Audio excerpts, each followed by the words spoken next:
nous allons nous asseoir.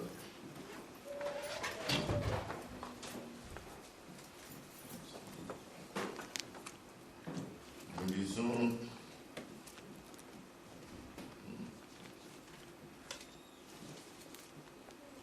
le psaume 138.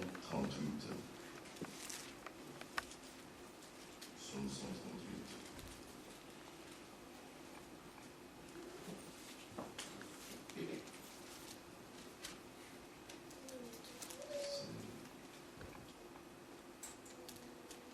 C'est la reconnaissance par rapport à l'exaucement des prières. Je te célèbre de tout mon cœur, psaume 138. Je chante tes louanges en présence des dieux.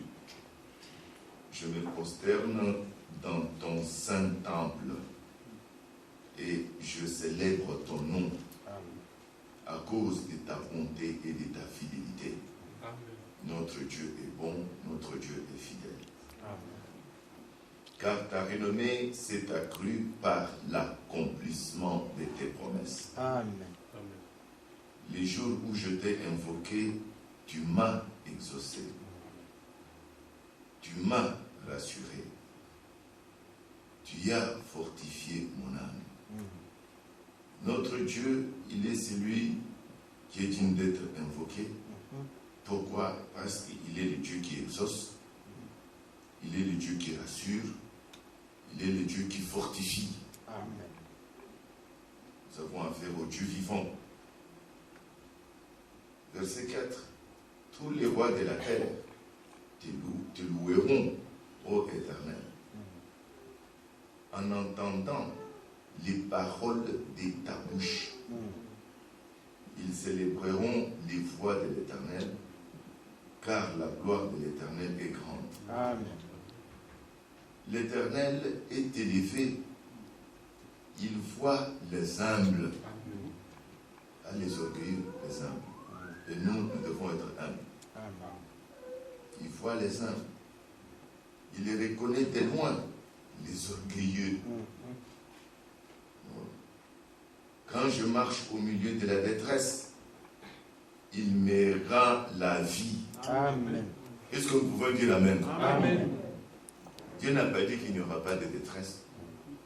Il y aura des détresses. Mais ici, il est écrit que quand même je marche au milieu de la détresse, il me rend la vie. Amen.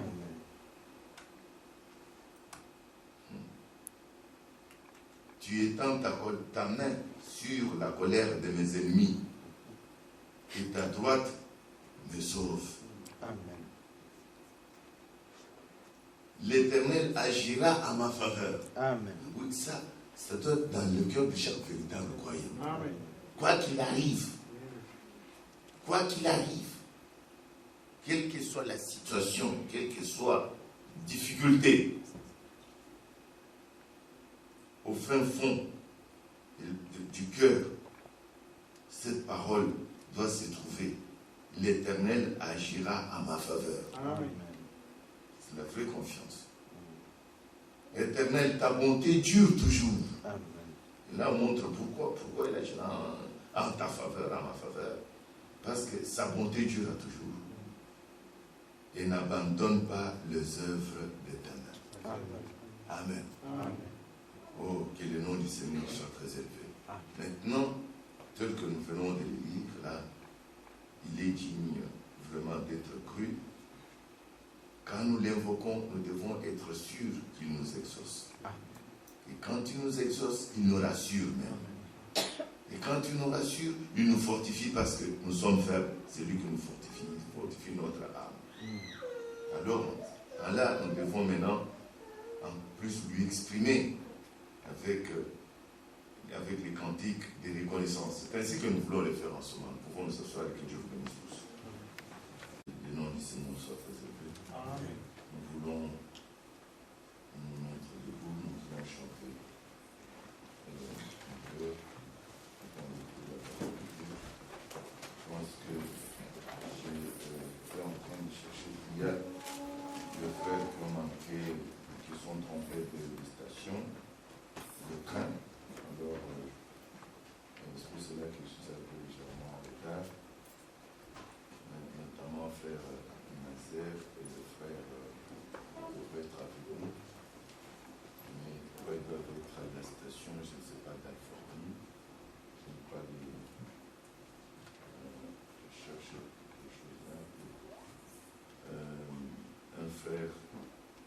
Richard, s'il te plaît.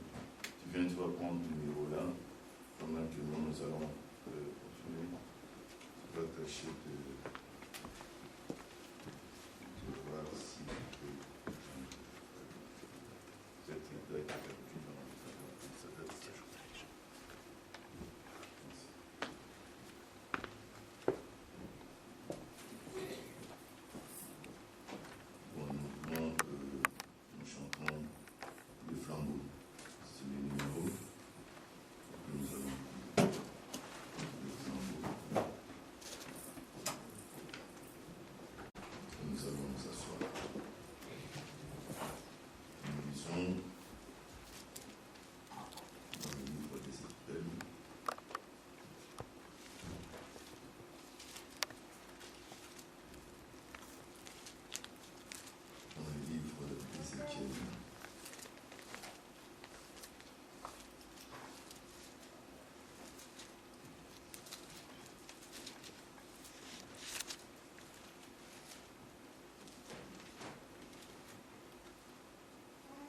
Ézéchiel chapitre 34.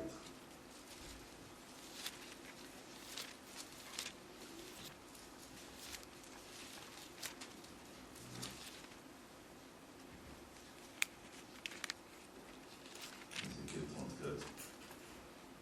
Nous lisons à partir du verset 1er. La parole de l'Éternel me fut adressée en ce mot. Fils de l'homme, prophétise contre les bergers d'Israël. Prophétise et dis-leur aux bergers, ainsi parle le Seigneur l'Éternel. Malheur aux bergers d'Israël qui se paissaient eux-mêmes.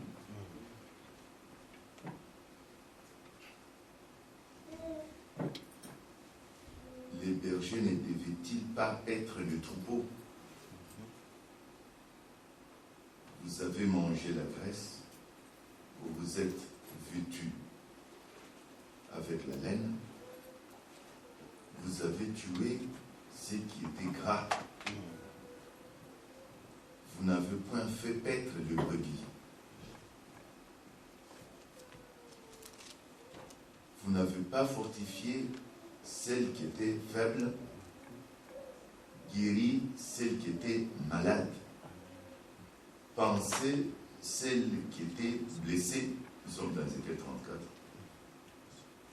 Vous n'avez pas ramené celle qui s'égarait. Cherchez celle qui était perdue, mais vous les avez dominés avec violence et avec dureté. Elles se sont dispersées parce qu'elles n'avaient point de berger. Elles sont devenues la proie de toutes les bêtes des champs.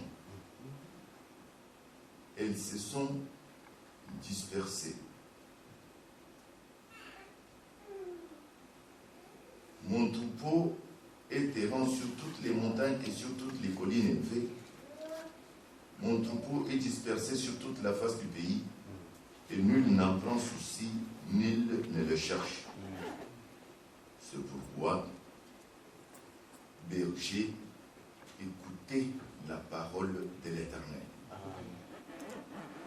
Je suis vivant, dit le Seigneur l'Éternel, parce que mes brebis sont au pillage et qu'elles sont devenues la proie de toutes les bêtes de champ, faute des bergers, parce que mes bergers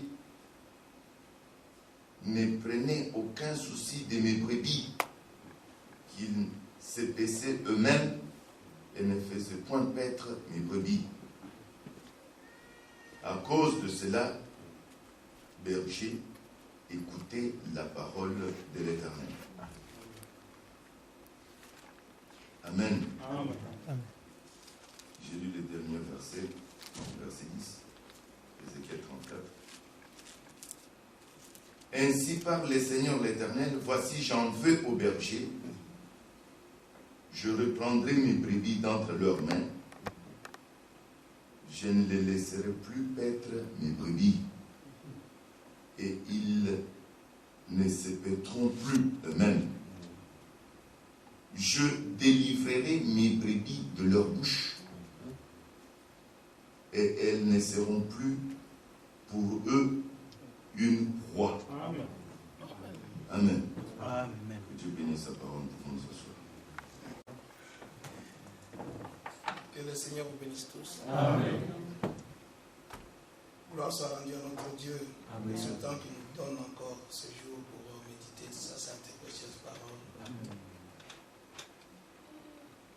Les questions du berger et des brebis et les paroles qui ont été lues sont des paroles très capitales. Et nous allons simplement saluer en complétant quelques passages dans Jérémie.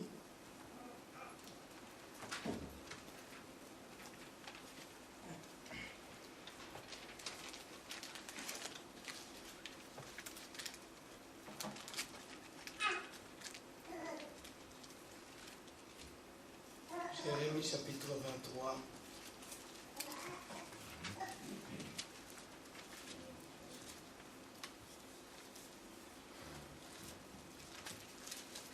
Il est dit à partir du premier verset: Malheur aux bergers qui détruisent et dispersent le troupeau de mon pâturage, dit le Seigneur. C'est pourquoi ainsi parle le Seigneur, le Dieu d'Israël, sur les bergers qui paissent mon peuple. Vous avez dispersé mes brebis, vous les avez chassées, vous n'en avez pas pris soin. Voici, je vous châtierai à cause de la méchanceté de vos actions, dit le Seigneur. Et il ne s'arrête pas là, et je rassemblerai le reste de mes brebis. Amen. C'est lui qui doit les rassembler. Amen.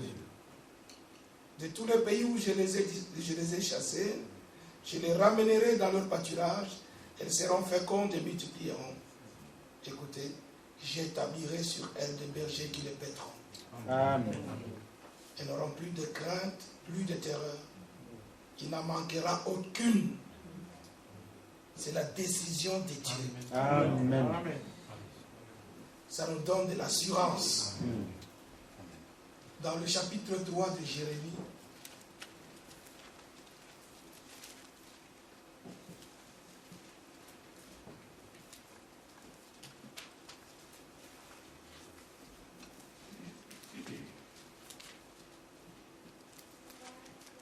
il est dit ceci au verset 15.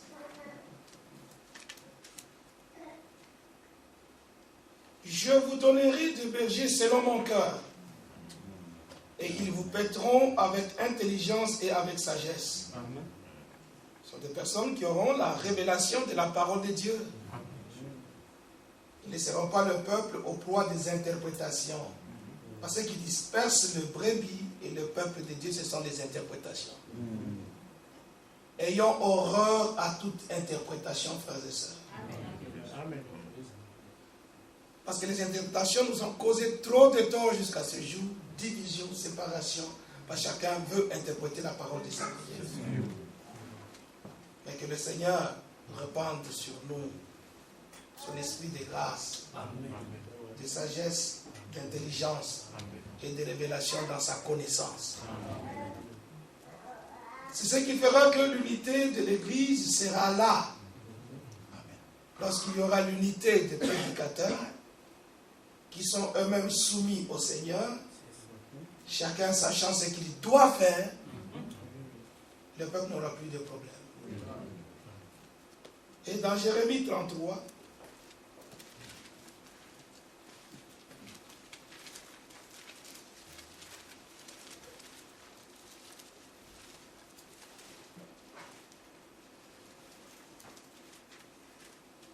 à partir du verset 10, nous lisons: On entendra encore dans ce lieu, dont vous dites il est désert, il n'y a plus d'hommes, plus de bêtes. On entendra dans les villes de Juda et dans les rues de Jérusalem, dévastées, privées d'hommes, d'habitants, de bêtes. Les cris, on entendra les cris de réjouissance. Amen. Et les cris d'allégresse. On entendra les chants du fiancé et les chants de la fiancée. La voix de ceux qui disent « Louez le Seigneur des armées, car le Seigneur est bon, car sa miséricorde durera toujours. » Amen. La voix de ceux qui offrent des sacrifices d'action de grâce dans la maison du Seigneur, car je ramènerai les captifs du pays. Je les rétablirai comme autrefois, dit le Seigneur. Ainsi parle le Seigneur des armées, il y aura encore dans ce lieu qui est désert, sans homme ni bête, et dans toutes ces villes, il y aura des demeures pour les bergers, Amen. Amen. faisant reposer leurs troupeaux. Dans les villes de la montagne, dans les villes de la plaine, dans les villes du Midi, dans le pays de Benjamin, et aux environs de Jérusalem, et dans les villes de Juda, les brebis passeront encore sous la main de celui qui les compte. Amen. Car le Seigneur connaît le nombre total. Il a promis le rétablissement d'Israël. Israël est dans son territoire. Et tous ceux qui sont prédestinés à vivre, à entendre le ministère des deux prophètes, doivent être en ce moment là-bas attendants. Amen. Ce que Dieu a dit dans sa parole est vrai. Et ce qu'il a dit aussi à notre sujet est vrai. C'est pourquoi le dernier message que nous avons reçu, le message biblique du temps de la fin, c'est pour rassembler les brebis du Seigneur qui étaient dispersées dans toutes les interprétations, qu'elles reviennent dans le pâturage de Dieu. Et dans le pâturage de Dieu, il y a tout. Parce qu'un vrai berger allait à la ferme. Il sait quelle nourriture les brebis doivent manger. S'il a vu qu'ils ont assez mangé du laitue, il dit maintenant je vais le conduire pour qu'ils mangent des trèfles. Quand ils ont suffisamment mangé des trèfles, il y va dans d'autres pâturages, mais toujours dans le même enclos. Et là où ils avaient déjà brouté, ça reste poussé. On appelle cela le regain.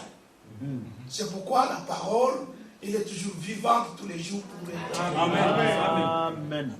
Et le dernier passage, parce qu'il faut que mon frère prêche pendant l'heure qui reste, Cantique des Cantiques.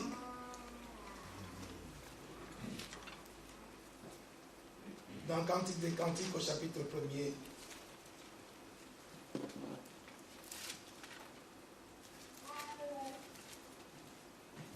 Il est dit ceci.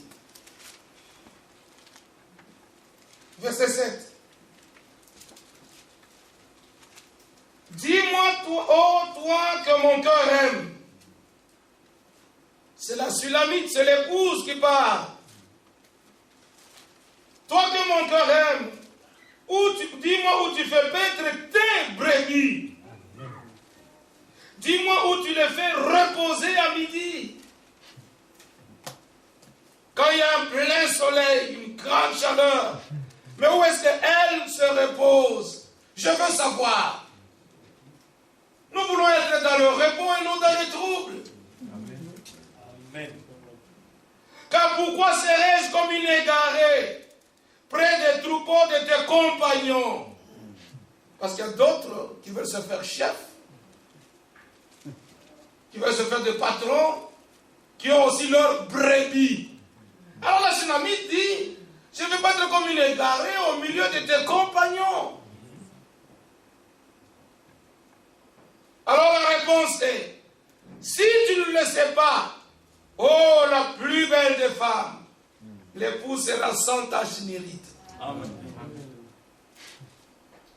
Irréprochable, lavée dans le sang de l'agneau, purifiée par la parole de vérité, ointe et scellée du Saint-Esprit qui avait été promis. Elle sera belle comme Rebecca, vierge comme Marie. Si tu ne le sais pas, oh la plus belle des femmes, écoute maintenant la réponse. Sors sur les traces des brebis. Amen. Et fais paître tes chevreaux près des demeures de bergers. laissé Pierre, Jacques, Jean, Paul et tous les apôtres, en tant que brebis du Seigneur d'abord eux-mêmes, ils ont laissé les traces.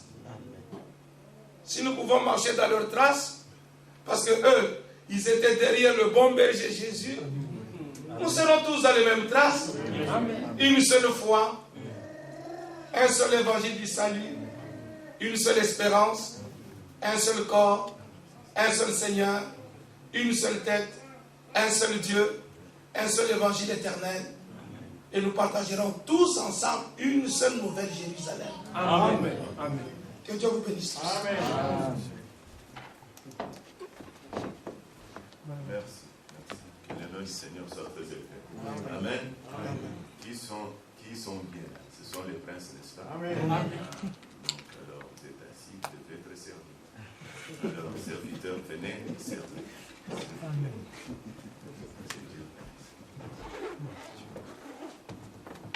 Bon, je vous salue tous au nom du Seigneur. C'est vrai que c'est mon dernier jour ici par rapport à ce voyage. Mais comme je l'ai dit toujours, j'aurais bien souhaité commencer. Puisque c'est parfois un peu difficile de venir après les grands ministères. Mais que le Seigneur soit loué. On va essayer de parler un peu.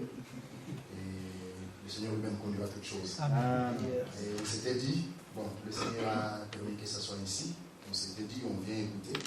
Il est temps juste de vous dire au revoir avant de partir. Mais ce que frère Gilbert a lu, et ce que frère Élie a lu, et tout ce qu'ils ont dit, est tellement important que je me souviens de Salomon qui disait que lorsque tu t'approches de la maison de Dieu, prends garde à ton pied. Approche-toi pour écouter. Oui, bien mes frères, il y a des instructions qui ont été données sur le berger, et celui qui a donné ces instructions, c'est le grand berger. Amen. Le souverain berger. Amen. Celui de qui Psaume 23 dit, Yes.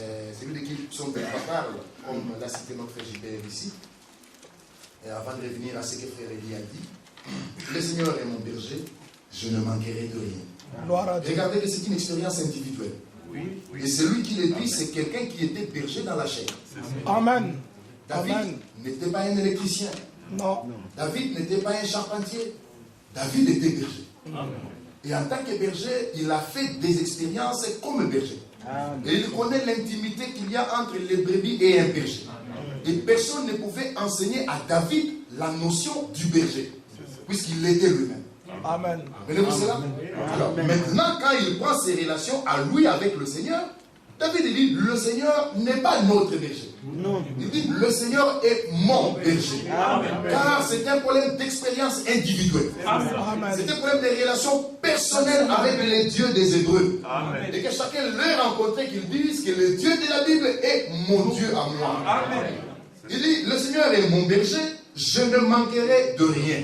Pourquoi ne devrais-je manquer de rien? C'est tout simplement puisque ce n'est pas les brebis qui se préoccupent du berger, mais c'est plutôt le berger qui se préoccupe des brebis. Amen.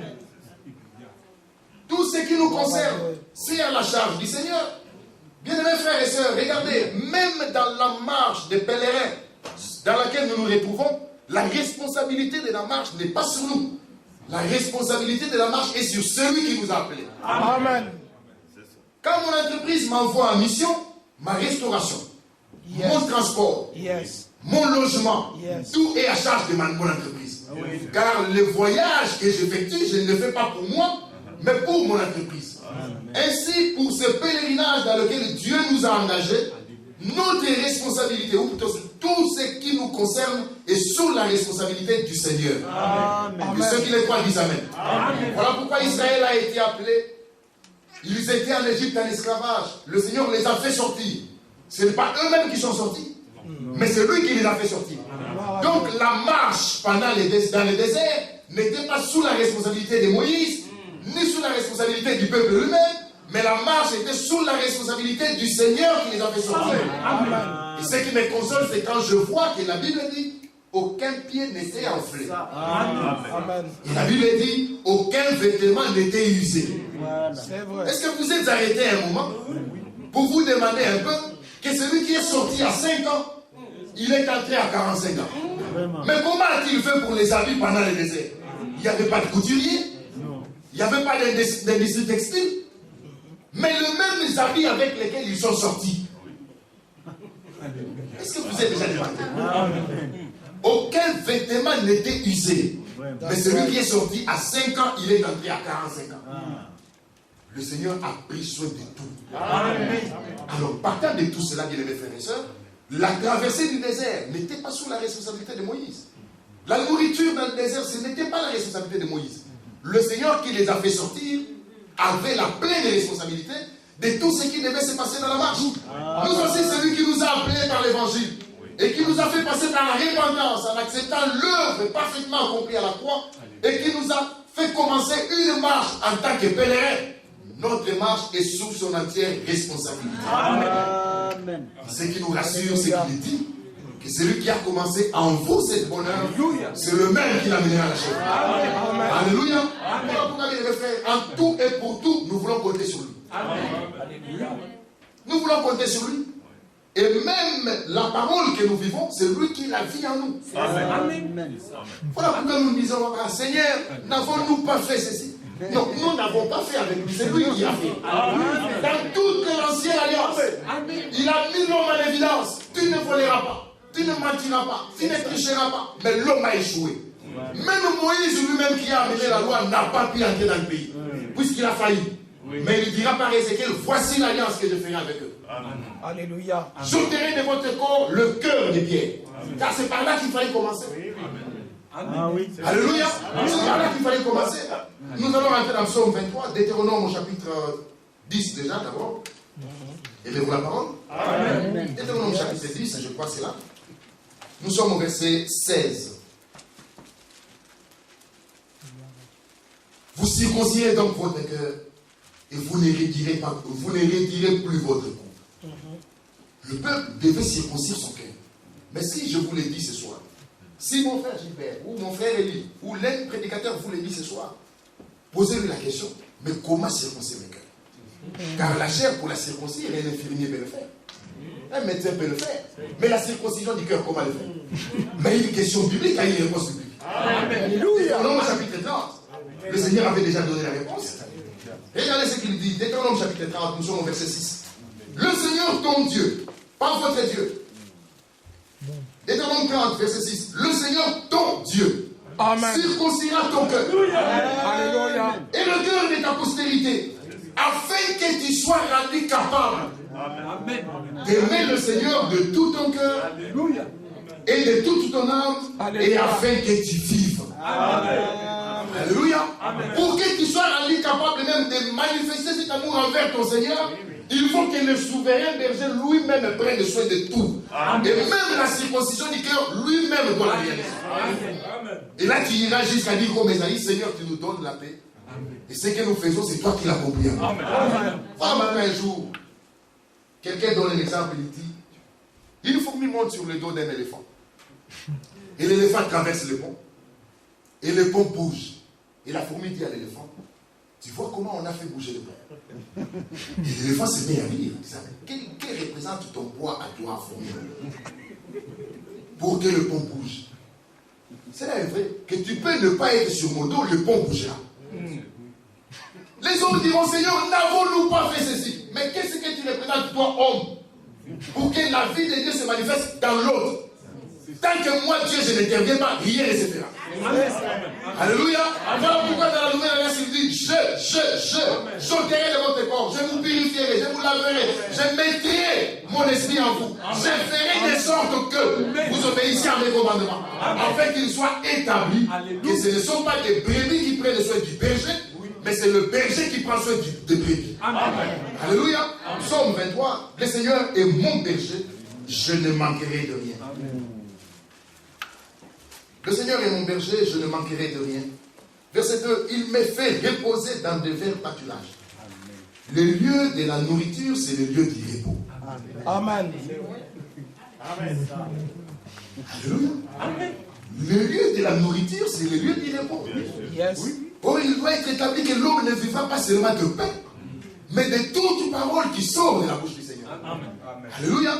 Il me fait reposer dans de verts pâturages. Il me dirige près des eaux paisibles, il restaure mon âme. Il me conduit dans les sentiers de la justice à cause de son nom. Amen. Quand je marche dans la vallée de l'ombre et de la mort, je ne crains aucun mal, car tu es avec moi. Amen. Ta houlette et ton bâton me rassurent. Amen. C'est pas lui qui a indiqué les deux.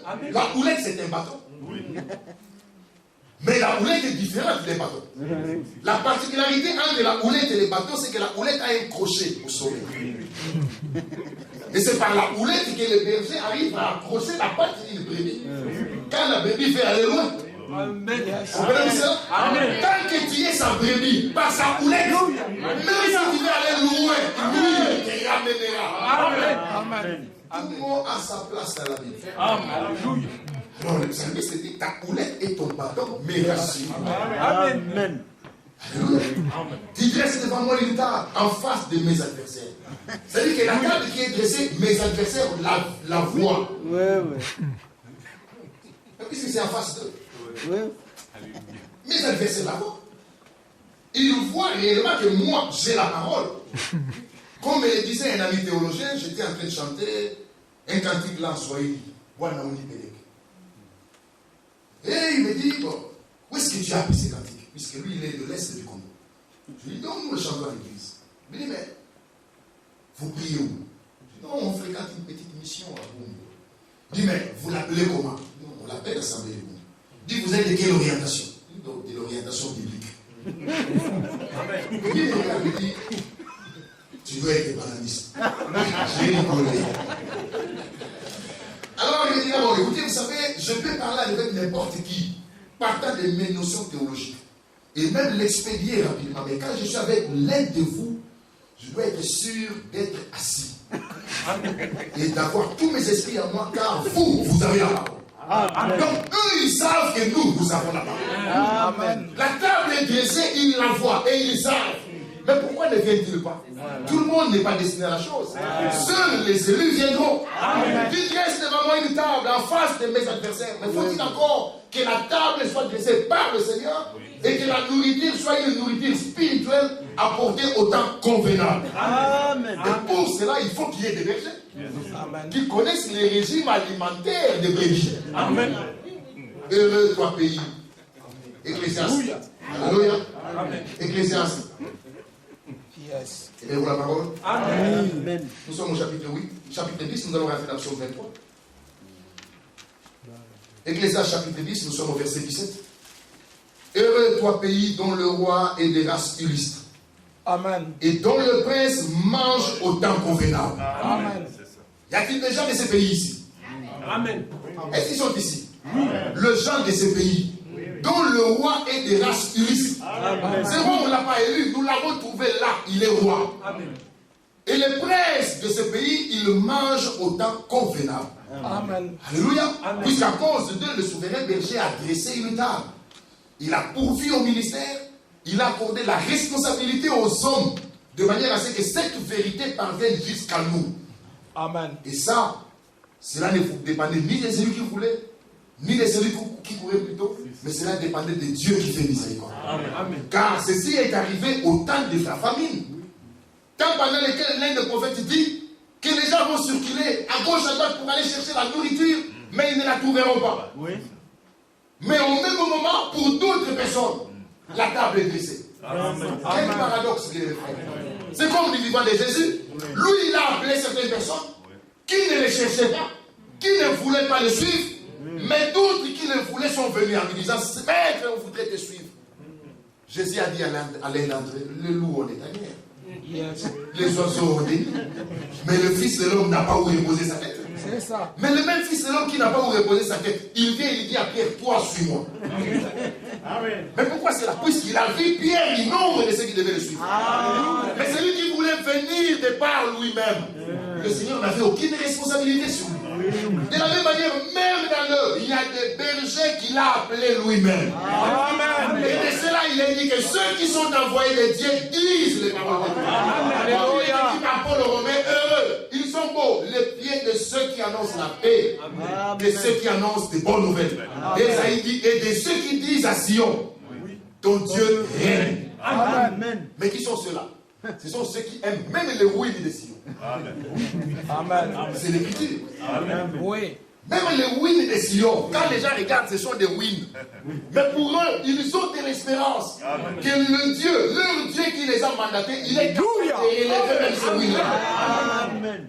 Voilà pourquoi ils disent au win des Sion. Voulez-vous qu'on les lise? Isaïe, non? Oui.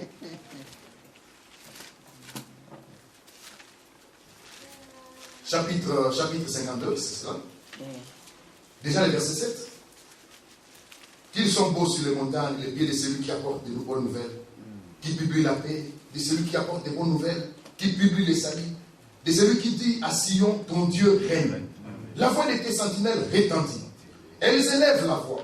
Elles poussent ensemble des cris d'allégresse, car de leurs propres yeux, elles voient que le Seigneur ramène Sion. Alléluia. De leurs propres yeux, elles voient le rétablissement de toutes choses. Amen.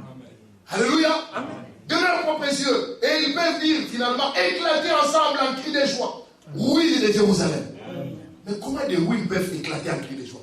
Mais puisqu'il y a de l'espérance sur ce oui. Il y a des paroles de promesses qui ont été prononcées sur ce oui. Alors Ageu vient et il dit, comment voyez-vous cette œuvre maintenant? Ne paraît-elle pas comme rien à vos yeux? Mais travaillez, je suis avec vous. Amen. Car la dernière gloire de cette maison sera plus grande que la première. Mais quand les gens voient, ils négligent. Mais quand les bergers interviennent, ils ont de l'espérance que de ces ruines ici, le Seigneur va relever. Amen. Et de leur propre yeux, ils voient comment le Seigneur console son peuple. Amen. Comment le Seigneur ramène Jérusalem. Amen. Comment le Seigneur rétablit les choses. Et puisque nous sommes dans un temps où la prédication de l'évangile qui leur a été confiée travaille pour l'unité du corps. Amen. Pour les rassemblements de ceux qui appartiennent au Seigneur. Amen. Psaume 50, bien mes frères. Alléluia. Psaume au chapitre 50, regardez en quel temps vivons-nous. C'est dans ce temps ici où il est dit au verset 1er, Dieu, le Seigneur parle et convoque la terre. Amen. Alléluia. Ce n'était plus le temps où l'évangile était seulement à Jérusalem. Ce n'était plus le temps où les Sion sortaient seulement la loi. Mais c'est le temps où la convocation est étendue sur la terre. Yes. Dieu, le Seigneur parle depuis le soleil levant jusqu'au soleil couchant. Amen. Je me souviens du premier jour où j'ai entendu ces versets de la bouche du frère Élie. Et il prêchait à Bandal, à Isangil à l'époque, et je devais l'interpréter. Et j'ai encore la bande vidéo de cette prédication à la maison. C'était en 94 ou 93. Il monte du haut de la chair, il lit ces versets. Dieu, le Seigneur parle. Yes. Et j'étais à ses côtés pour les traduire en Ghana. Il convoque la terre aujourd'hui. Du soleil levant jusqu'au soleil couchant. Yes. En français facile, ça veut dire d'une extrémité de la terre à l'autre. Amen. C'est en quel temps? C'est en ce temps où l'évangile est éternellement valable. Oui. Touche les extrémités de la terre. Oui. Et rassurez-vous bien, mais ceci, ce n'est pas du temps de Paul.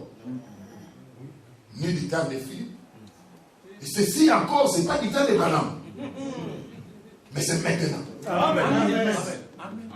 Alléluia. C'est maintenant. Décision beauté parfaite, Dieu resplendit. Il vient notre Dieu, il ne reste pas en silence. Devant lui est un feu dévorant. Oui. Autour de lui, il violente tempête. Il crie vers les cieux en haut et vers la terre pour juger son peuple. Verset 5, rassemblez-moi mes fidèles. Amen.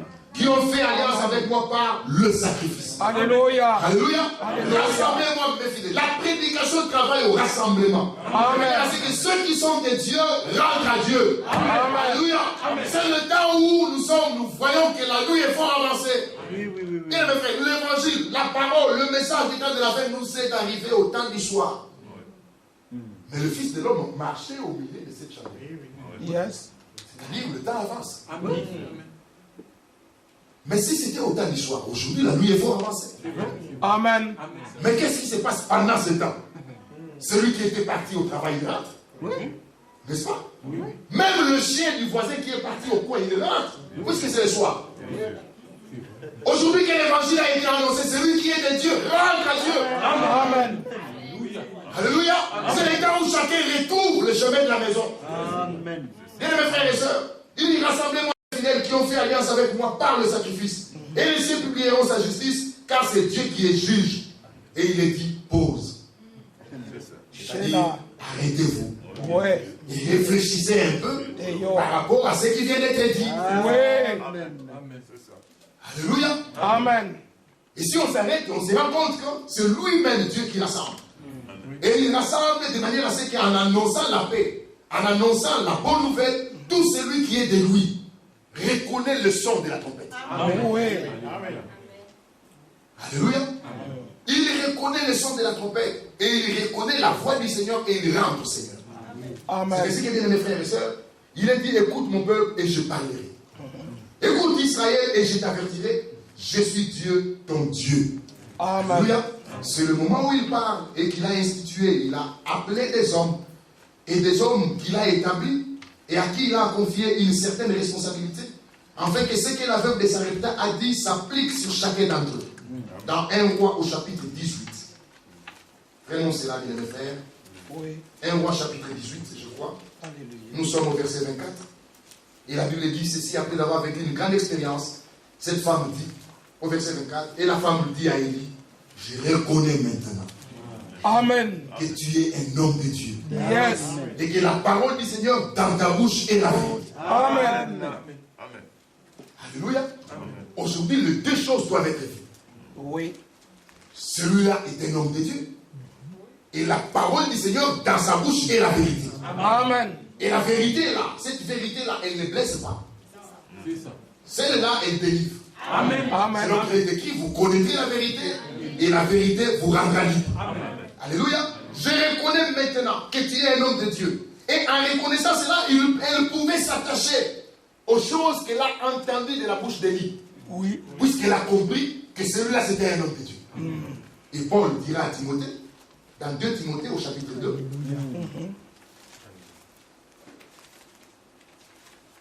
2 Timothée chapitre 3, la Bible dit ceci. Après avoir parlé des gens qui seront égoïstes et tout ça, il dit au verset 10, pour toi tu as suivi de près mon enseignement. Et quand il arrive au verset 14, il dit, toi, demeure dans les choses que tu as apprises. Oui. Et reconnus certaines, sachant de qui tu les as apprises. Amen. Alléluia. Si la vérité est déposée, et que quelqu'un reconnaît que c'est la vérité, la chose qui doit suivre après, il doit demeurer dans ces choses. Amen. Amen. Mais si quelqu'un ne demeure pas dans ces choses, c'est qu'il ne les a jamais reconnues certaines. Alléluia. Je reconnais maintenant. C'est une conclusion à laquelle la femme est arrivée après être passée par des expériences. Je reconnais maintenant que tu es un homme de Dieu.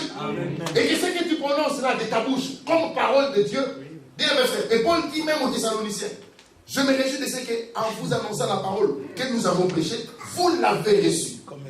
Non pas comme étant la parole des hommes, mais comme étant la parole de Dieu qui agit en vous qui croyez. Alléluia.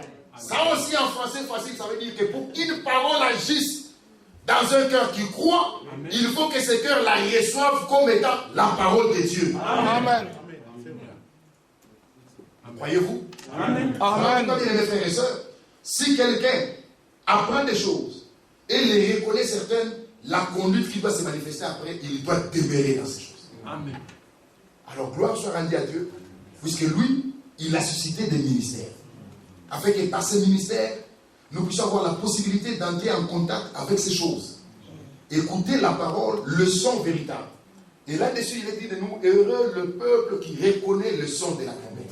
Amen. Il marche à la clarté de ta face au Seigneur. Oui, Dieu. À cause du fait que ce peuple-là, il est connecté à ce que Dieu est en train de faire en leur temps. Amen. Vous savez, la chose la plus difficile, c'est être hors programme. Oui, c'est vrai. Voyez-vous cela? Être hors programme.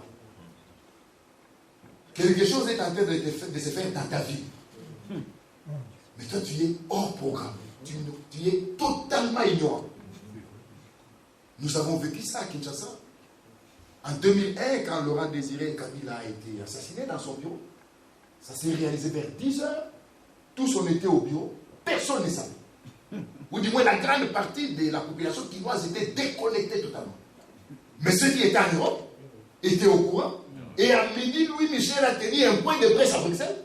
Il en a parlé, mais nous-mêmes qui étions à Kinshasa, hors programme. À 15h30, on quitte le bureau. À 16h, pour d'autres, on rentre à la maison. On trouve qu'il y a une ambiance qui n'est pas très claire l'aide du camp du chef de l'État passe à la télé, il tient un discours, et puis c'est un discours qui crée des interrogations dans la tête des gens. Vous se demandez qu'est-ce qui se passe. On est à 16h. Mais ceux qui sont à l'étranger étaient déjà au courant qu'il y a des choses qui se sont réalisées à Kinshasa, mais nous-mêmes de Kinshasa, hors programme. Voyez-vous ça? Et ça, des événements peuvent arriver. Tu peux être surpris. Et tu te dis, mais comment ceci est arrivé? Mais tout simplement, puisque quand il y a eu déroulement des choses, tu étais hors programme. C'est ça. Comprenez-vous ça? Amen. Ceux à qui le Seigneur dira, n'avons-nous pas, le Seigneur dit, je ne vous connais pas. Mais ils ont travaillé. Oui, bien sûr. Ils ont fait des choses. Même des malades étaient guéris. Mais ils étaient hors programme. C'est là le problème. Dans ce qu'ils faisaient en leur temps, le Seigneur n'était pas impliqué. Et c'est ça la chose la plus malheureuse. C'est ça. William Branham disait que les hommes reconnaissent facilement ce que Dieu a fait. Et ils louent Dieu de ce que Dieu fera. Mais ils sont déconnectés de ce que Dieu est en train de faire. Alors que, comme le disait Frère Firmé en 93, que si quelqu'un avait des jumelles du temps de Moïse et qu'il regardait dans le désert, il verrait une grande masse en déplacement. Et s'il posait la question, qui sont ceux-là? On lui répondrait, ce sont ceux qui ont reçu le message de Moïse. Mais pendant que nous sommes assis, si quelqu'un a des jumelles spirituelles et qu'il regarde, il verra aussi une masse en déplacement. Et s'il pose la question, qui sont ceux-là? La réponse est claire, ce sont ceux qui ont reçu la parole de l'heure. Amen. Même s'ils dorment, ils sont en déplacement. Amen. Même s'ils sont assis, ils sont en déplacement. Amen. Car le Seigneur qui les a appelés leur a donné la parole.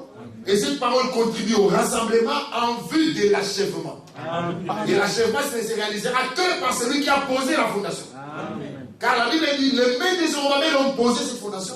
Et les mêmes mains poseront la pierre de fête, l'achèveront au milieu des acclamations.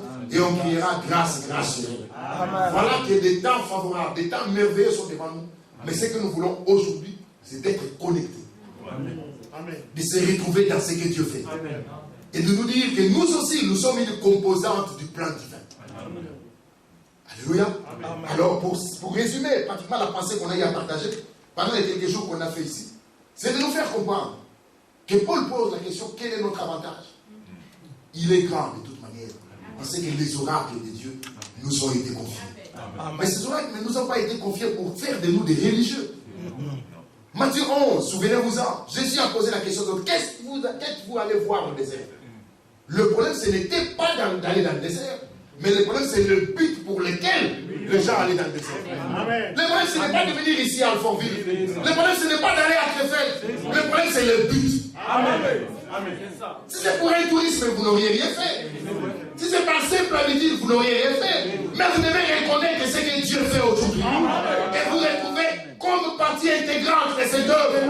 Et vous dites que Dieu a écrit l'histoire avec moi. Amen. Oui. Ceux qui ne pas disent Amen.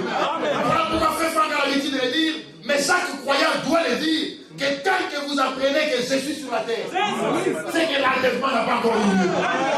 Car moi aussi, je suis dans cette œuvre. Et dans le rouleau du livre, il est aussi question de nous. Car ceci, c'est une histoire d'amour entre un Dieu et son peuple, entre un époux et son épouse, entre un roi et ses sujets. Amen. Amen. Entre un Seigneur et le sien. Amen. Et entre un berger et ses brebis. Amen. Amen. Amen. Oui, le bonheur et la grâce m'accompagneront tous les jours de ma vie. Amen. Et j'habiterai toujours dans la maison du Seigneur. Amen. Et ils m'accompagneront. Rien à faire. Dieu l'a déjà dit. Le bonheur et la grâce m'accompagneront. Et celui que Dieu a béni, il est béni. Amen. Il est éternellement béni. Amen. Et celui que Dieu a fait, à qui Dieu a fait grâce, il bénéficie d'un secours. Amen. Un secours divin. Amen. Et la grâce de Dieu, c'est la main tendue vers l'homme faible. Oui. Pour lui donner la victoire sur sa faiblesse. Amen. Et le faire sortir de la condition dans laquelle il peut se retrouver. Amen. Alléluia. C'est comme un homme qui s'est marié. Quelqu'un dit la grâce, c'est que vous lancez une corde, il doit s'agripper et venir. Disons, ça c'est votre Dieu. Il voit la condition de quelqu'un, il reste sur les rivages. Mais le nôtre à nous, il entre dans l'eau. Amen. regarde, quand il trouve que tu as encore la force de te battre, il t'enfonce encore. Mais dès que ta force t'aura quitté, Alléluia. tu ne peux plus compter sur toi-même. Et tu comprends que l'homme, il est un échec. De la tête aux cheveux, de la tête aux pieds, l'homme est un échec. C'est vrai. Oui, oui. C'est alors qu'il peut te tirer même par le col d'une chemise. Oui. Et quand il te met sur le Alléluia. rivage, la première chose qu'il fait, tu dois vomir l'eau sale que tu viens de boire. Amen. Jusqu'à ce qu'en te regardant, il dira, ça c'est un produit que j'ai fabriqué moi-même. Amen. Une marque déposée. Voyez-vous cela, bien aimé frère? C'est ce que bien aimé frère, les bergers qui sont là, dans la salle et dans l'œuvre, ils ont la responsabilité de nous conduire à ce pâturage, Amen. à cette véritable nourriture plutôt, afin que nos âmes se rassasient. Et pour que nous puissions manger, nous avons la responsabilité de prier pour eux. Que leur Seigneur, le souverain berger, qu'il les engraisse. Et qu'eux aussi soient capables d'avoir la réserve nécessaire afin que nous puissions manger. Et quand nous sortons, nous nous glorifions par l'homme. Nous disons merci frère Gilbert pour la parole. Non. Mais que Dieu soit loué. Non, le Seigneur a pourvu à la parole.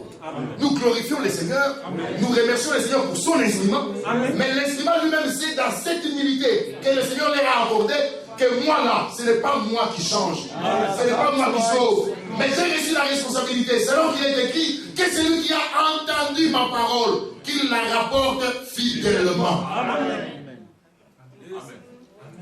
Alléluia. Et si la parole est rapportée fidèlement, vous les Français, vous dites, les mêmes causes produisent les mêmes effets. Si c'est la même parole, comme à la Pentecôte, ça doit être la même vie. Amen. Voilà pourquoi Frère Franck dit, le dernier sermon doit être semblable au premier. Il faut rentrer dans la Bible, regarder la prédication apostolique et rester dans la même limite. Comme le disait Frère Élie tout à l'heure, il n'y a pas un chemin sans trace. Non, le Seigneur était le précurseur. Il a inauguré cette route. Il a laissé des traces. Paul l'a suivi. Tous les autres ont suivi. C'était une course au relais. Et chacun en sa période a gardé les relais pendant quelques temps. Amen. Quand il a couru, Paul court, il arrive à un certain moment, il se rend compte qu'il est arrivé à la fin. Il dit, moi aussi, le Seigneur m'a révélé que bientôt je vais quitter cette carapace. Il prend les relais, il cède à quelqu'un d'autre. Le relais a été transmis d'athlète en athlète. Alléluia. Le même relais. Pas plusieurs relais, le même relais. Merci frère. D'athlète en athlète. Jusqu'à ce que William Branham a reçu le même relais. Il a couru. Tout le monde avait espoir en lui. Mais en 65, Branham est mort. Gloire à Dieu. Et ceux qui étaient liés à l'homme Branham, ils étaient profondément déçus. Mais c'était une fin provisoire pour un nouveau commencement. Le même jour où Branham était enseveli, le même jour le Seigneur dira à Evan de Franck, mon serviteur, ton heure est maintenant arrivée. Alléluia. Le même relais a été transmis. Amen. Alléluia. La même parole est passée de génération en génération jusqu'à ce qu'aujourd'hui nous l'avons telle qu'elle a été prêchée à la Pentecôte. Alors tout ce que nous demandons au Seigneur, Père, que la même vie, Père, dit cette parole, donne-la nous. Afin que nous soyons des produits remarquables, des panneaux publicitaires de Dieu. Et que nous puissions montrer à ce monde que nous avons un produit. Oui, chaque entreprise vend son produit. Les panneaux sont placés dans les coins pour vanter le produit. Mais aujourd'hui aussi, nous avons un produit. Amen. Christ. Amen. Et Paul dit, nous ne nous prêchons pas nous-mêmes. Alléluia. C'est Christ, le Seigneur, que nous prêchons. Amen. Les Juifs cherchent les miracles. Les Grecs cherchent la sagesse. Mais nous, nous prêchons Christ. Christ crucifié. Scandale pour les uns. Folie pour les autres. Mais la prédication de la croix est une puissance. Pour celui qui croit. Voilà pourquoi, bien aimés frères et sœurs, toutes les fois que nous nous rassemblons, notre prière est que le Seigneur parle. Amen. Alléluia. Et que nous puissions vivre ce que nous avons vécu, ce que les autres ont vécu dans Genèse 49. Prenez quelques paroles, frères. Genèse au chapitre 49. J'espère que c'est là.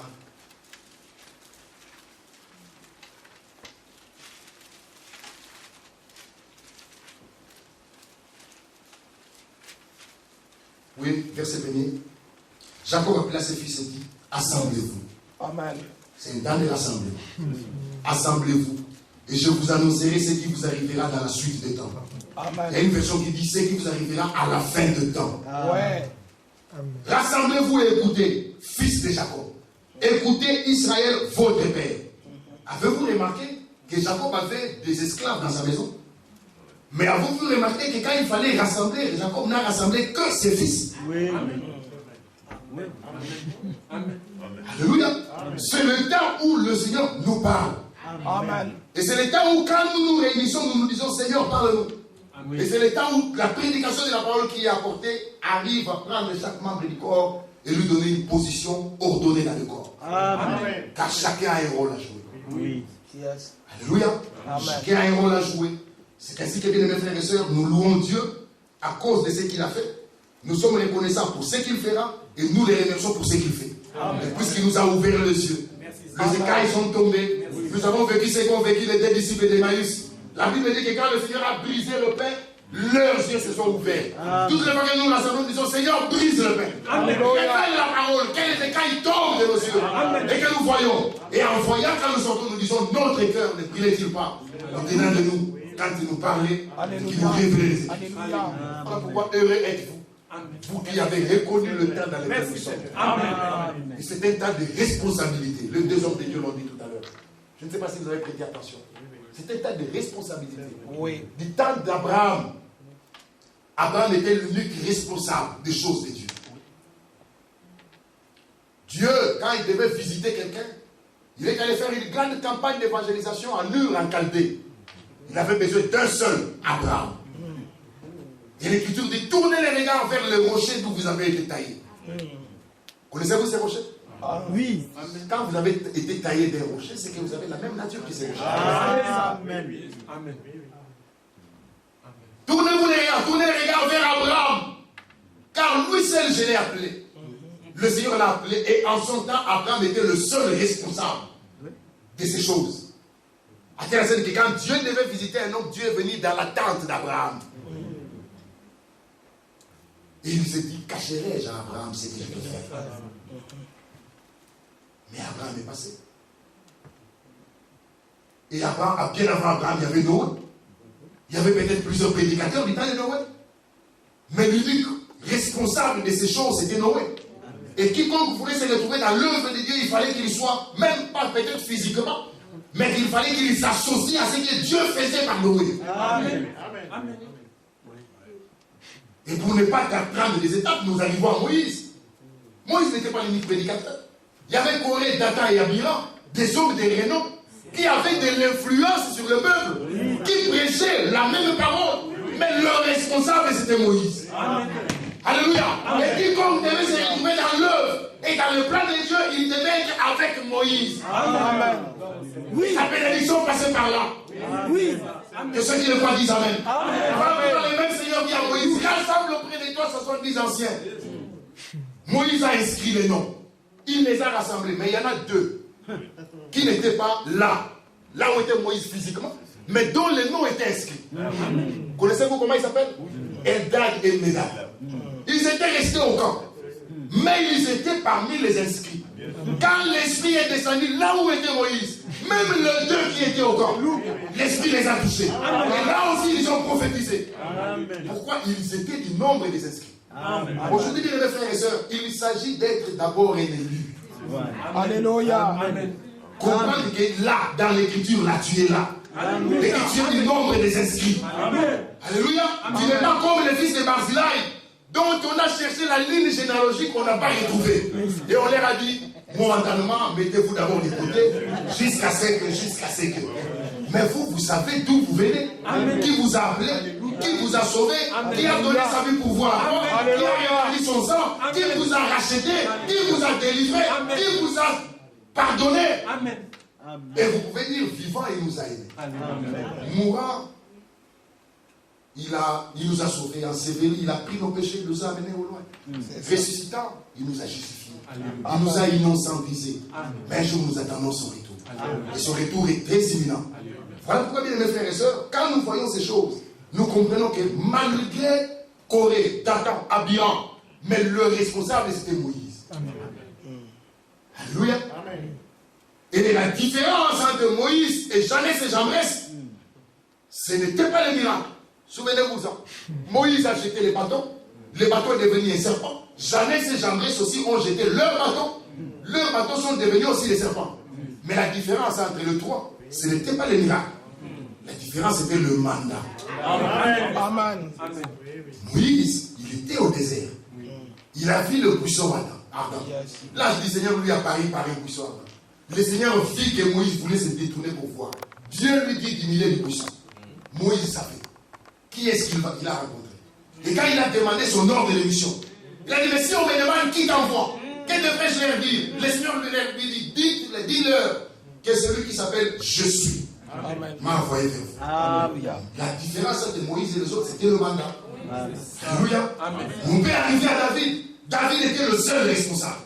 Même quand Saoul était encore là, l'Écriture dit que pendant le règne de Saoul, c'est lui, David, qui faisait sortir et faisait rentrer les peuples.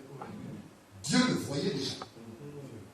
Et quand Saoul est parti, David a pris la responsabilité de ces choses. Il pouvait dire, le Seigneur est mon berger, je ne manquerai de rien. Je peux même sauter encore, arriver à Jean-Baptiste. Jean-Baptiste était l'unique responsable de son temps. C'est que même Jésus était obligé de passer par là. Et quand Jean voulait dire non, pas ça, Jésus a dit non, il faut qu'on fasse ceci. Car ça c'est correct et juste. Amen. Il est un homme envoyé de Dieu, son nom était Jean. Amen. Jean n'était pas la lumière, mais il parut pour rendre témoignage à la lumière. Amen. Alléluia.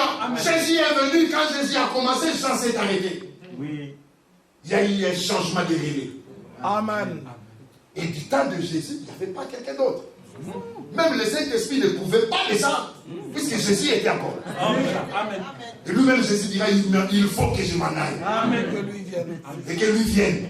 C'est tant que je ne suis pas parti, lui ne viendra pas. Amen. Il faut que moi, je termine et que je m'en aille. Amen. Et quand je m'en serai allé, du Père, je vous enverrai l'Esprit. Alléluia. À la Pentecôte, le Saint-Esprit est descendu. Il les a touchés. Pourquoi? Puisqu'il leur avait déjà été dit, restez à Jérusalem. Amen. Et la Jérusalem spirituelle, c'est l'Écriture. Amen. La bénédiction repose sur nous aussi longtemps que nous restons dans l'Écriture. Pierre, le premier, s'est levé. Il a annoncé son évangile. Les gens ont cru. Et Paul est venu ensuite. Il a parlé. Et Paul avait une grande responsabilité après la scène qu'il ira jusqu'à dire, même si un ange, même si nous-mêmes, ou quelqu'un d'autre vient et il prêche un autre évangile, que celui que nous vous avons prêché, qu'il soit anathème. Amen. Il dit, j'ai posé le fondement. Comme message architecte, personne ne peut poser un autre fondement. Sinon, celui qui a été posé, savoir Jésus-Christ. Mais que chacun prenne garde de la manière dont il baptise. Alors, quand William Branham a eu son expérience au-delà du rideau du temps, et qu'il a demandé que ceux de Paul sont interdits, ils sont interdits, les miens entreront aussi. Amen. Car j'ai prêché comme Paul. Et tous les autres ont répondu, c'est sur cela que nous nous reposons tous. Amen. Yes. Alléluia. Alléluia. Paul est allé de lieu en lieu, il a annoncé ces mêmes évangiles. Il est venu les confronter aux anciens. Et les anciens lui ont donné la même association. Et Paul savait maintenant qu'il n'a pas couru en vain. Voilà. Et des générations sont passées.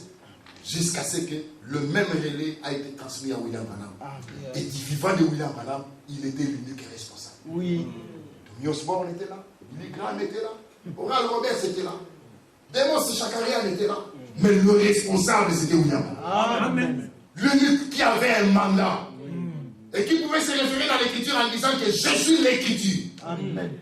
Et si aujourd'hui on nous demande, comme dans Matthieu 17, mais pourquoi les scribes disent-ils qu'Élie doit venir premièrement? Nous avons la réponse. Élie est déjà venu. Ils ont fait de lui ce qu'ils ont voulu. Élie est déjà venu. Amen. Alléluia. Non seulement qu'il est venu, mais il est parti. Et c'est peut même à choper. Un analyse, s'il y en a ici. Quand tu as vu que William Branham était devenu inutile, il a arrêté avec lui. Oui. C'est fort. Oui. Si le Seigneur savait que Branham était encore utile, Branham resterait en vie. Il y a des gens de sa génération qui sont en vie aujourd'hui. Oui. Mais quand tu as vu que Branham était devenu inutile, soyez spirituel et comprenez ça. Dieu a arrêté avec William Branham. Yes. Depuis le 2 avril 62, un autre a été appelé. En Allemagne cette fois-ci. Et il ne pouvait rien faire tant que Branham était encore là. Mais Branham est parti. Le relais a été transmis. Aujourd'hui, y en a un qui est responsable. Qui a la responsabilité dans ces choses. Mais non seulement qu'il est responsable, mais il lui a été donné un mandat. Et il travaille conformément à ce mandat. Alors quiconque ne reconnaît pas ces choses, il est hors programme. Et je dirais plus loin pour terminer, le rétablissement, le plein rétablissement passe par la reconnaissance des ministères établis dans l'école, commençant par Malachie 4, passant par Matthieu 24, 45 et achevant par Éphésiens 4 et 11. Car même vos yeux doivent voir ceux qui parmi vous, alléluia, ont la responsabilité dans les mêmes choses. Amen. Et vous irez louer le Seigneur. Alléluia. Les Seigneur, s'il y en a que tu as établi pour aller de ville en ville, il y a d'autres qui récupèrent dans les villes, qui prennent peut-être des sentiers, jusqu'à ce que nous qui sommes au loin, que le même évangile, que le même son de la trompette soit entendu par nous. Amen. Voilà les bons bergers, ce qu'il a fait. Il a suscité des bergers dans son troupeau et lui-même veille à la semence. De manière à ce que la semence, la nourriture soit de bonne qualité, que l'eau soit de bonne qualité et qu'à la fin, que ce qui a été semé dans le cœur de chacun d'entre nous se manifeste. Amen. Car nous attendons une grande pluie, mais nous sommes certains que aussi grande que soit la pluie, elle ne changera jamais la nature de la semence. Si nous en sommes convaincus, priez pour nous. Et nous avons la responsabilité de ne vous donner que ce que Dieu a dit. Amen. Alors comme l'a dit frère Élie, frère Gilbert, le temps des interprétations est fini. Le temps des opinions est fini. C'est le temps de se retrouver dans ce que Dieu fait et d'être fidèle à la dispensation et de transmettre fidèlement ce que Dieu a dit. Car le Seigneur n'est engagé que sur ce qu'il a dit. Amen. Ce qu'il n'a jamais dit, il n'a aucune responsabilité là-dedans. Voyez-vous cela? Alors, la séduction est grande, la pression est grande, l'ennemi ne nous laisse pas tranquilles, mais votre responsabilité à vous, c'est de prier. Si Paul, le grand Paul, pouvait dire, priez pour moi, à combien plus forte raison, frère Franck? À combien plus forte raison, je vous dis, frère Gilbert, frère Élie, tous les frères dans le ministère, chacun a besoin de vos prières. C'est que le Seigneur les aide à garder l'orientation. Car c'est ça le problème. Voilà, me disait, je termine par là, si tu prends un fusil qui tire, l'impact de la balle là, va se manifester. Mais si tu défiles le fusil de quelques centimètres et que tu tires, le deuxième impact, entre les deux impacts, l'écart sera grand. C'est vrai. Par rapport à la déviation du fusil. Pour dire tout simplement que quand vous lisez dans l'Écriture, c'était les œuvres de Nicolaïte et ensuite la doctrine de Nicolaïte. Il y a certaines choses qui sont apparemment faibles, mais qui peuvent aller plus loin. C'est ça. C'est ainsi que vous avez la responsabilité de prier pour que nous gardions l'orientation. Il suffit d'une petite déviation du fusil, les deux impacts seront très considérables. Comprenez-vous cela? Voilà pourquoi, bien aimés frères et sœurs, c'est une grande responsabilité que tous avons par rapport à ces choses. Et c'est une grande responsabilité que vous avez enfin, c'est d'écouter ces choses, de les croire et de prier le Seigneur qui vous rende capable de les vivre. Amen. Alléluia. Voilà pourquoi Paul dira, et c'est la dernière écriture que je vous cite, que le grand souverain, le grand pasteur de brebis, qui vous rende capable. Amen. Acceptez-vous cela? Amen. Hébreu, non? Yes. Hébreu 13. Oui. C'est ma prière pour vous, frères. Amen. Verset 20, Hébreu 13, verset 20. Que le Dieu de paix, qui a ramené d'entre les morts le grand berger de brebis, par le sang d'une alliance éternelle, notre Seigneur Jésus, que ce Dieu de paix-là vous rende capable de toute bonne œuvre pour l'accomplissement de sa volonté. Qu'il fasse en vous ce qui lui est agréable. Alléluia. Par Jésus-Christ, oui. Auquel soit la gloire au siècle des siècles. Et l'apôtre dit Amen. Amen. Et nous disons aussi Amen. Alors notre exhortation, frère, demeurez dans les choses que vous avez apprises. Amen. Et reconnues certaines, sachant de qui vous les avez apprises. Amen. Tout ce que vous devez faire, c'est de dire comme Jésus, Père, toutefois, non pas ce que je veux, et non pas comme je le veux, mais ce que tu veux, et comme tu le veux. Et si vous êtes sincère, Dieu est capable de manifester la puissance de Golgotha. Et vous irez témoigner en disant, nous avons un produit, un meilleur, qui apporte la guérison de l'âme, de la maladie, de l'incrédulité, qui apporte la guérison du corps, de toute maladie. Et ce meilleur produit a un nom, c'est Jésus de Nazareth. C'est lui que nous annonçons, et c'est lui le thème de la prédication. Que la grâce du Seigneur que sa miséricorde et que sa bonté restent avec chacun d'entre nous. Souvenez-vous-en, frère, notre thème c'est Christ. Branham a prêché Christ. Il a intitulé des prédications puisqu'il a eu la responsabilité d'emmagasiner la nourriture. Maintenant, nous entrons dans ce magasin, nous en sortons et nous présentons ce que le Seigneur permet, que vous puissiez arriver à comprendre. Mais si vous ne comprenez pas, dites au Seigneur, aide-moi. Amen. Car quand le pain est brisé, il faut que les écailles tombent. Et que nos yeux voient. Et que nous disions, notre cœur, il est-il pas avec nous quand il nous parlait et qu'il nous révèle les Écritures. La distance qu'on a parcourue est longue. Celle qui nous reste à parcourir est très courte. C'est ça. Nous entendons déjà le bruit qui annonce la pluie. Comme du temps d'Élie, au 7e âge ici, nous voyons déjà un petit nuage noir, comme une paume de main, qui annonce la pluie. Souvenez-vous-en, sentinelle, sentinelle, qui dit de la nuit. La sentinelle répond, le matin vient. Amen. Le matin vient d'abord. Ce glorieux matin de la résurrection viendra d'abord avant que la nuit ne vienne. Et la sentinelle dit, si vous voulez interroger, interrogez. Convertissez-vous et revenez. Amen. Que Dieu vous bénisse. Amen.